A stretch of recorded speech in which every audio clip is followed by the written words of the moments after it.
ወደ ጂምናዚየም እንደገባችሁ ጡንቻው የዳበረና ትልቅ ክብደትን የሚያነሳ ሰው ብታዩ ያ ሰው ደግሞ አያታችሁ ሊሆን የሚችል ሰው ቢሆንስ? ቮቮን እንተዋወቀው።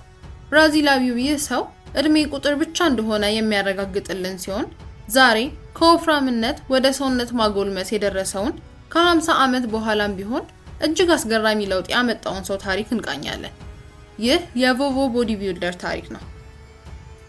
ከ5 ዓመት በፊት ቮቮ ዋንጫዎችን፣ የአካል ብቃት ልብሶችን ወይም ሚስተር ኦሎምፒያን ማሳካት ቀርቶ አስቧቸውም አያውቅም። ቤንች ፕሬስ፣ ስኳት፣ ዴድሊፍት፣ ካሎሪን መቁጠር፣ ምግብ ማቀድ አልነበረም። ነገር ግን 7000 ካሎሪ የሚወስድ የአመጋገብ ስርዓት ነበረው። ከ150 ኪሎ ግራም በላይም ይመዝን ነበር። የሰውነት ማጎልመስ በጭራሽ በአእምሮ ውስጥ አልነበረም። ነገር ግን በ2022 ሁሉም ተቀየረ። የረጅም ጊዜ ጓደኛው አሰልጣኙ የሆነው ፋቢያኖ ቴሊስ የአካል ብቃት ውድድር ሲዘጋጅ በመመልከቱ በሮጅራዎ ውስጥ የሆነ ነገር ተቀሰቀሰ። እሱም ፋቢያኖን እርዳታ ጠየቀው፣ ለመወዳደር ሳይሆን ጤናማ ለመሆን ብቻ። ፋቢያኖ የአመጋገብ እቅድ በመስጠት ምላሽ ሰጠው። የተቀረው ሁሉ ታሪክ ሆነ። በ2 ዓመት ውስጥ ሮጅራዎ ወደ 80 ኪሎ ግራም ቀንሷል። አይስክሬም እና በሌሊት ምግብ መመገብ ቀረ። በ2024 ሮጅራዎ ለመጀመሪያ ጊዜ በአካል ብቃት ውድድር ለመሳተፍ ወሰነ። የ12 ሳምንታት ዝግጅት ብቻ በነበረው ሁኔታ በጡንቻው መድረኩን ተቆጣጠረው። በአዲስ ሱስ ተጠመደ። ማሻሻያዎቹም በፍጥነት በመምጣት ቀጠሉ። የተሻለ ሁኔታ፣ ተጨማሪ ጡንቻ፣ የጠበበ የወገብ መስመርና የተሟሉ አቀማመጦች። አሁን እዚህ ጋር ነገሮች የበለጠ አስደሳች ይሆናሉ። ሮጅራዎ በትክክል ስንት ዓመቱ እንደሆነ ማንም አያውቅም። በቫይራል ዝናው ቢኖርም እድሜውን በድብቅ አስቀምጦታል። ነገር ግን ይህ ግምቱን አላስቆመውም። አንዳንድ ደጋፊዎች በ50ዎቹ እድሜ ውስጥ ነው ያለው ብለው ይገምታሉ።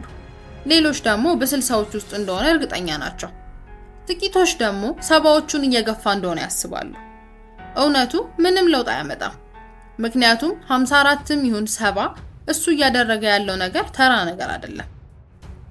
ሮጅራዎ ቮቮ ቦዲ ቢልደር በመባልም ይታወቃል። መላውን ኢንተርኔት ተቆጣጥሮታል። የድሮውን የአሰልጣኝ ስልት፣ የተፈጥሮ ቴስቶስትሮን ድጋፍና እጅግ በጣም በሚያስደንቅ የሥራ ስነ ምግባር በመቀላቀል የብራዚል የአካል ብቃት ባህል አባት ሆኗል። ቃል በቃል ተከታዮቹን የልጅ ልጆቼ ብሎ ይጠራቸዋል። በአሁኑ ጊዜ በኢንስታግራም ላይ የሱን ጉዞ የሚከታተሉ ከ700,000 በላይ ሰዎች አሉ። ግን መንገዱ ቀላል አልነበረም።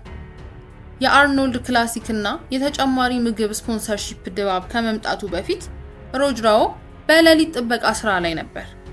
ወደ ስራ ለመድረስ በየምሽቱ 10 ኪሎ ሜትር ይሄድም ነበር። አንዳንድ ጊዜ እንቅልፍ ሳያገኝ ይሄዳል። ከዚያም በማለዳ ተነስቶ ይሰለጥናል። በጭራሽ ተስፋ አልቆረጠም፣ ሰበብም አላቀረበም። ዝም ብሎ ጭንቅላቱን ዝቅ አድርጎ ይሰራ ነበር። በልጅነቱ የሚያደንቀው ጀግና ማን ነበር? ሮኪ። ልክ እንደ ሮኪ የሚያምር መሳሪያ ቢኖረው ወይም የተመቻቸ ኑሮ ቢኖረው ዋናው ነገር ከልቡ ቁርጠኝነቱና በየቀኑ ለመታገል ያለው ፍላጎት ነው። አሁን ደግሞ ሮጅራዎ በጭራሽ ሊደብቀው ያልፈለገውን አንድ ጉዳይ እንነጋገር። ያም ማለት ቲአርቲ ወይም ቴስቶስትሮን መተኪያ ሕክምናን ስለመውሰዱ ነው።